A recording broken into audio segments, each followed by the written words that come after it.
Au moment où j'écris ce script, les Pokémon de type glace sont les moins nombreux de tout l'univers Pokémon. Mais cela ne veut pas dire qu'il manque d'office de Pokémon de toutes formes et tailles, ainsi que de caractéristiques distinctives allant de Pokémon qui aident à transporter des gens à travers de grandes étendues d'eau à d'autres Pokémon qui gèlent leurs victimes et les utilisent comme décoration dans leur maison. Aujourd'hui, nous allons examiner chaque Pokémon de type glace et vraiment analyser leur moralité en nous basant sur leurs entrées dans le Pokédex et dans une certaine mesure sur l'animé. Mais d'abord, établissons quelques règles de base. Nous allons juger ces Pokémon selon les caractéristiques de l'espèce dans son ensemble, ce qui signifie que nous ne prendrons pas en compte les cas individuels du Pokémon en question. Une exception peut être faite pour certains Pokémon légendaires, mais cela se fera principalement au cas par cas. De plus, si toute une lignée évolutive de Pokémon partage le type glace, ils occuperont une seule place. Alors essayez de ne pas avoir trop froid pendant que nous jetons un œil à ces Pokémon glaciales. Je suis Kyle avec Pokébinge, et voici les Pokémon de type glace, du bon au mauvais. Comme d'habitude, nous commencerons par nos Pokémon les plus nobles et honorables, puis nous descendrons jusqu'aux plus maléfiques. Ces Pokémon de type glace sont les bons. La médaille d'or du bien revient à un favori des fans, le Pokémon Transport, Loclas. Le Pokémon marin est le parfait exemple d'un géant doux. Gentil, incroyablement intelligent et prêt à aider les autres, qu'il s'agisse d'humains ou d'autres Pokémon. Comme le suggère leur titre dans le Pokédex, Loclas aide à transporter les autres à travers de grandes étendues d'eau. Cependant, ils ne le font pas parce qu'ils en ont l'obligation. Loclas aime vraiment aider tous ceux qui voyagent. Même en combat, l'attaque signature de leur forme Gigamax, Résonance G-Max, aide leurs compagnons Pokémon, car elle crée un voile Aurore qui permet de réduire les dégâts. L'un des faits les plus tristes concernant Loclas est que ce Pokémon doux a failli être chassé jusqu'à l'extinction à une époque. Mais comme il existe désormais des sanctuaires pour protéger Loclas, ce Pokémon incroyable semble avoir un avenir prometteur et mérite largement la médaille d'or ici. Notre médaille d'argent de la bonté revient au Pokémon livreur Caduizo. Avec son corps rouge vif, les plumes sur sa tête qui ressemblent à une barbe et le fait qu'il porte toujours un sac partout où il va, il est clair que Caduizo est le Père Noël des Pokémon. Tout comme ce bonhomme jovial, Caduizo distribue des cadeaux, principalement de la nourriture, aux autres. En réalité, la seule raison pour laquelle nous n'attribuons pas la première place à Caduizo dans notre classement, c'est à cause de l'entrée du Pokédex dans Ultra Soleil. Il est mentionné que Caduizo mange des Pokémon de type insecte, mais un Pokémon doit bien se nourrir, donc on ne peut pas lui en vouloir pour ça. La médaille de bronze de la gentillesse revient au Pokémon comédien, la lignée de Monsieur Glaquette. Tout comme Caduizo, Monsieur Glaquette semble être inspiré d'une figure célèbre, cette fois-ci la star de l'époque du cinéma muet, Charlie Chaplin. Et tout comme son homologue réel, Monsieur Glaquette semble vraiment aimer faire le spectacle, on le voit souvent faire des claquettes et divertir ses dresseurs ainsi que les passants. Les pas de danse de Monsieur Glaquette servent également à enseigner à Mime Junior le rythme et les mouvements nécessaires pour évoluer en Monsieur Mime de Galar. Cependant, comme la lignée de Monsieur Glaquette est relativement nouvelle et n'est apparue dans l'anime que sous forme de caméo, nous nous appuyons sur les deux entrées du Pokédex de Galar. Mais comme Mime Junior, Monsieur Mime et Monsieur Glaquette sont tous très populaires à Galar et adorent divertir les autres, nous sommes confiants de lui attribuer la médaille de bronze du bien. Ensuite, nous avons le Pokémon Renard, la lignée de Fenard d'Alola. Fenard d'Alola et Goopix d'Alola se trouvent principalement sur le mont Lanakila, enneigé, que certains considèrent comme une terre sacrée. Sur la montagne, ces Pokémon forment des meutes, où Fenard prend soin des Goopix et subvient à leurs besoins. Si quelqu'un a la malchance de se perdre en explorant la montagne, ces Pokémon sont connus pour apparaître et aider la personne à retrouver la sécurité. On dit que la lignée de Fenard agit ainsi afin d'empêcher les intrus de pénétrer sur leur territoire. Puisque Fenard et Goopix aident réellement ceux qui sont perdus, au lieu de les conduire ailleurs sur la montagne où ils pourraient éventuellement mourir de froid, ils ont certainement de bonnes intentions. Bien sûr, ils veulent surtout qu'on les laisse tranquilles et défendront leur meute si nécessaire. Mais ce sont aussi de bonne qualité, ce qui vaut à Fenard d'Alola sa place ici. Ensuite, nous avons le Pokémon Arbre-Givre, la lignée de Blizzardroid. Même si ces Pokémon portant le surnom de monstres de glace dans certaines régions, la lignée de Blizzardroid est en réalité assez docile. Bien sûr, la plupart du temps, Blizzardroid et Blizzy mènent une vie recluse et restent dans les régions montagneuses enneigées. Mais si Blizzy est attaqué par Darumarind pour voler les baies qui poussent sur lui, vous pouvez être sûr que Blizzardroid ne sera pas loin derrière pour chasser les agresseurs. Et même s'il préfère généralement éviter les autres, Blizzy en particulier est connu pour s'approcher des zones habitées par les humains. Non pas pour causer du tort ou des ennuis, mais simplement parce qu'il adore jouer avec les enfants qui vivent dans la région. Nous avons ensuite un autre Pokémon originaire de la région de Galar, ainsi que notre premier légendaire de cette liste. Le Pokémon roi Calyrex Cavalier du Froid. Sous cette forme, Calyrex est réputé être un guerrier féroce pendant les combats. Cependant, de l'autre côté de la médaille, Calyrex Cavalier du Froid aide aussi à soigner les blessures infligées à ses adversaires une fois le combat terminé. Sous cette forme, Calyrex Cavalier du Froid est également connu pour redonner vie aux terres désolées à travers Galar. D'après les histoires racontées à propos de ce Pokémon, Calyrex Cavalier du Froid était un souverain juste et bienveillant dans l'ancien Galar.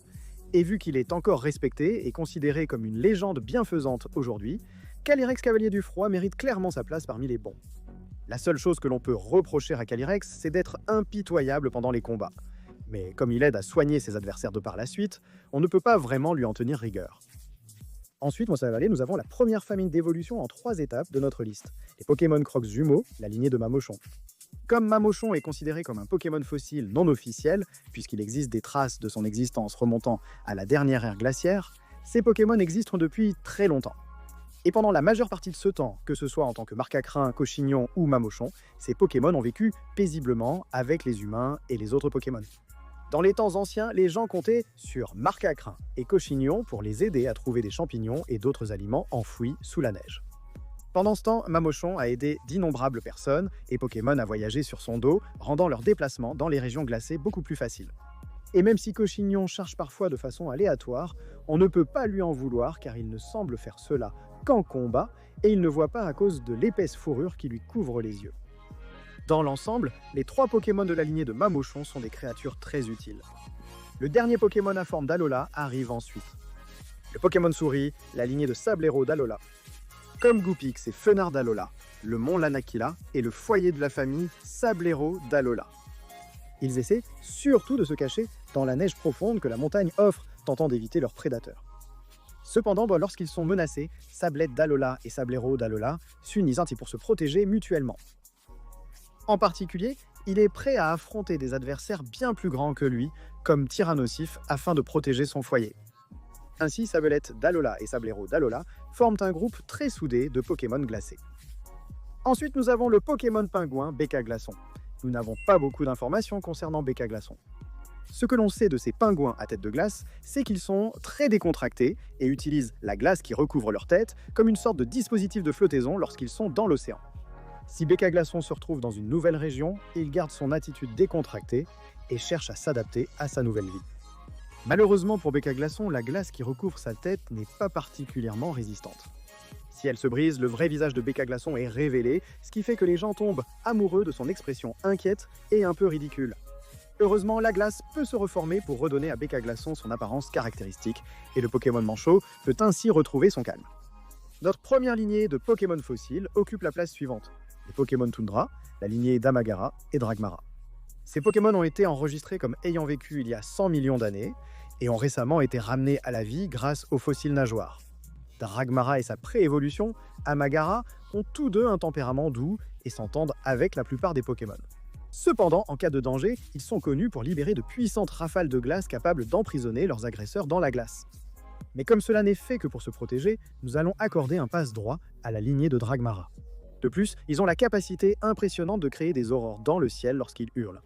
Comme ces deux-là sont normalement très doux et ne vont jusqu'à geler leurs adversaires que dans des circonstances dangereuses, ils méritent une place dans la catégorie des bons. Ensuite, nous avons le Pokémon Brise-Glace, la lignée de Wolverine. Cette famille de Pokémon suit une tradition de plusieurs évolutions à plusieurs niveaux, où un Pokémon mignon et câlin devient un Pokémon puissant et robuste à son stade final. Ciel et Cialéo sont souvent vus ensemble, Cialéo faisant tourner et équilibrant Ciel sur son nez, ce qui ne dérange pas du tout Ciel. Cependant, après que Cialéo évolue en Walrein, il semble perdre en grande partie sa personnalité enjouée. Et même si avoir une personnalité enjouée est une bonne chose, c'est en fait la seule chose vraiment positive que l'on connaisse à propos d'une partie de la lignée de Walrein. Heureusement, il n'y a rien de négatif connu à leur sujet non plus, ce qui les place à la fin de notre section positive. Mais pour conclure cette catégorie, il est temps de parler d'une autre légende, le Pokémon Gel Articodon. On dit que ce grand Pokémon oiseau crée de la neige en gelant l'humidité de l'air chaque fois qu'il bat des ailes. Et tout comme la lignée de Fenard d'Alola, on dit qu'il apparaît à ceux qui se perdent dans les zones enneigées et les aide à retrouver la sécurité. Ce qui place Articodine en dessous de nos précédentes entrées, ce sont ses actions dans le film Le pouvoir est en toi.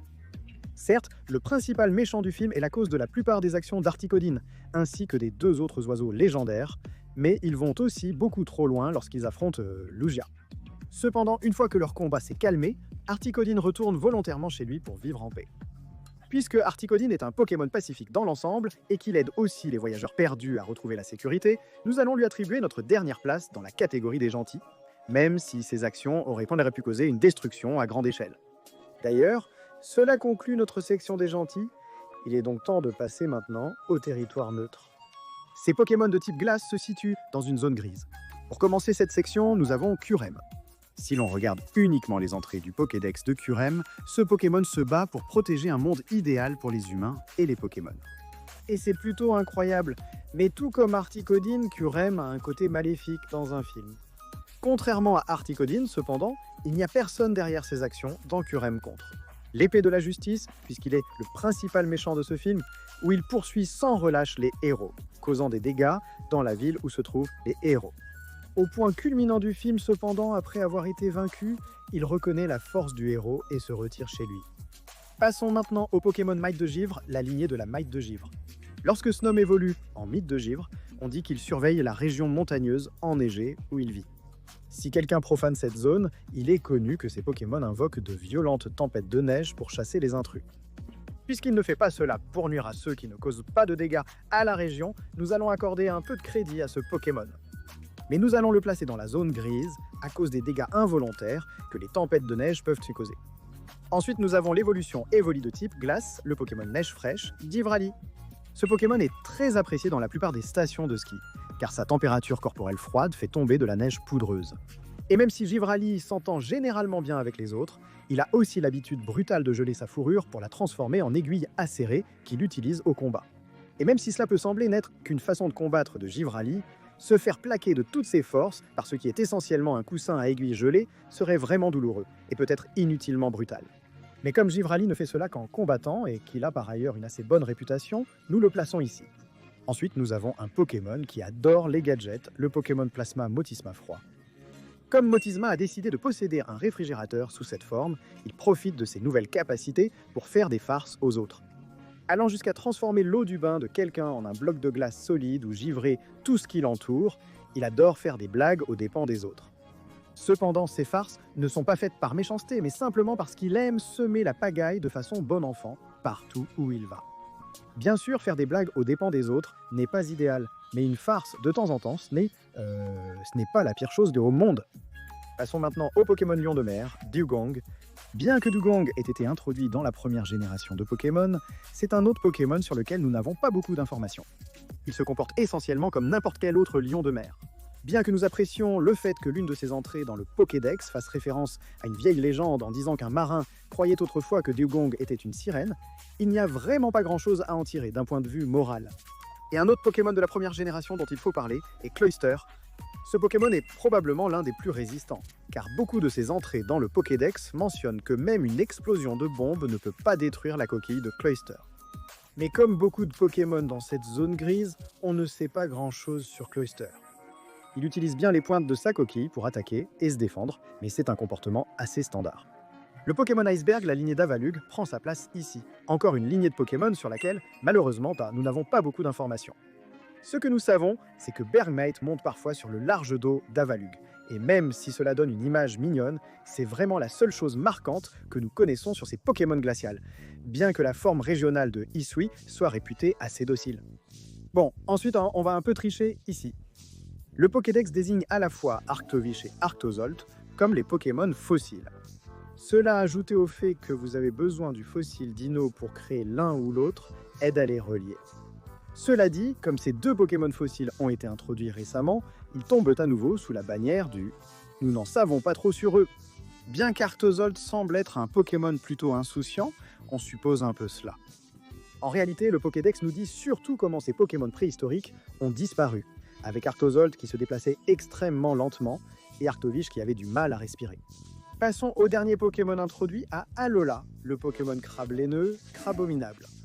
Ce Pokémon n'a été trouvé que dans Soleil et Lune, et encore une fois, il n'y a pas beaucoup d'informations disponibles. On dit qu'il s'est adapté au climat glacial et que c'est un assez bon combattant, mais c'est à peu près tout. L'un des Pokémon titans légendaires, Régis, le Pokémon Iceberg, prend la place suivante. On dit que ce Pokémon a contribué à façonner le monde en travaillant avec les autres titans légendaires et en déplaçant les continents. Une fois leur tâche accomplie, Régis et les autres ont été jugés trop puissants et scellés dans des structures de pierre. Régis, une fois dérangé, est connu pour attaquer ceux qu'il perçoit comme une menace.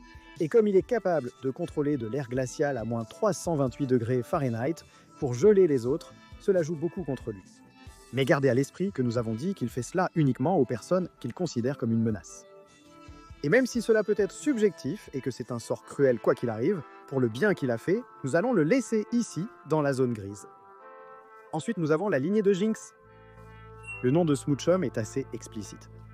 Beaucoup d'entrées du Pokédex mentionnent que Smoochum utilise ses lèvres pour examiner tout ce qu'il rencontre, y compris tout le monde.